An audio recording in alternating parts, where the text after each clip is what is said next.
All right, so today we are going to demo your collage technique for your visual journal. So here's the chart we're following. We're right here with the collage demo. So when you're collaging, a couple things you want to think about. First, you want to decide if you want to do a collage over 1 or 2 pages. That's going to help dictate how much material you're going to need.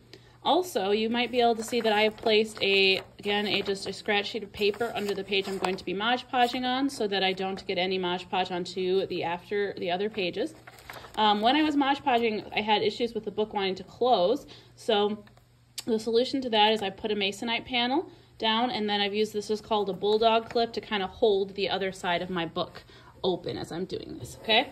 And this would be a fine way to leave your setup like for drawing purposes, and you could put it on the drawing rack with the masonite panel right underneath it if you needed to.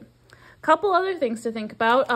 I like to try and pick something that there's a lot of when I'm collaging, so I can use it as a pattern or a background or a supporting part of my image. So one technique is to just choose some simple print and create like a shape or a background with that, because then it becomes sort of a neutral supporting item in your image.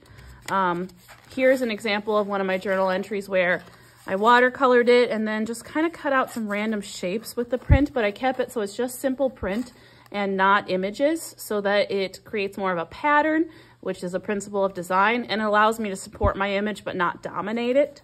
So that's one thing to do, kind of pick something that has a repetition or a pattern. Another way to get some compositional repetition or a pattern is to pick one image and cut several shapes from that image.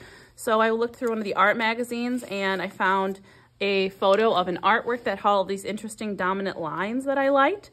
And so what I've done there is cut some, corners. I like to do some right angles for some kind of borders or frames. I cut kind of a shape of a bird. You could use a stencil to get the shape as well and draw that over the photo. And then I kind of just said, okay, I'm going to pick this nice sort of black scratch paper. I cut an arch out of it. That's just the first thing that came to my mind. But what you want to avoid is making it look like somebody got a bunch of Lisa Frank tattoos at their 5-year-old birthday party and put them all over their arm. There's kids that have that kind of look. And the way you avoid that is by just not cutting random patches and sticking them on there. You want to have a theme, or like I said, you want to pick one image that you're going to repeat several times, and that will help control the chaos and give it some balance. So as you can see here, I have put down the black piece already. General Mod Podge rules, you want to have a messy mat down. Mod Podge is in the glue drawer. There's also Mod Podge little cups in the red storage bin for visual journals. And what I've done first is just kind of paint the paper where I'm going to apply this black piece. So I painted it first, and now I'm going to paint over it again to really flatten my edges down. Especially since this is a book, we want to make sure that the book will be able to close when needed. So you really want to make sure that you get those edges pushed down.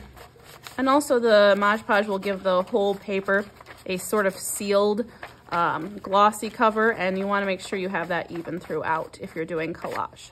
So what I've done there is place my first kind of dominant shape I want to use, and now I'm going to place those other shapes that I have pre-cut that I just showed you.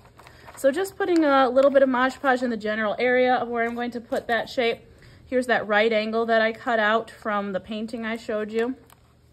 Okay, kind of bring it to the edge there, make sure I don't have anything sticking out off the edge, and just kind of press it down first to get any air bubbles. So I'm just kind of smoothing it with my finger here. Okay, and then again, you're going to coat over top of it another time. But yeah, the collage is really fun. There's a lot of mixed media artists who use it, but again, there are some things that work better than others. And like I said, one of those things is to kind of have a purpose, not just randomness. Unless your goal is randomness, and then the repeated randomness can become purposeful. So, there's different ways to look at it. So I have this little bird shape that I'm going to place there, give him a good coating down. So he kind of becomes my focal point, but then I have some nice supporting images with the little right angle that is cut from the similar paper as him. I have the nice little kind of black shape in the background to give us some contrast. Okay. And so this is kind of where I would leave it for today. You know, I have a few shapes on there. I have some repetition. I have a focal point a little bit. And again, not every image has to have a focal point, but it's a good place to start if you're not sure what you want to do.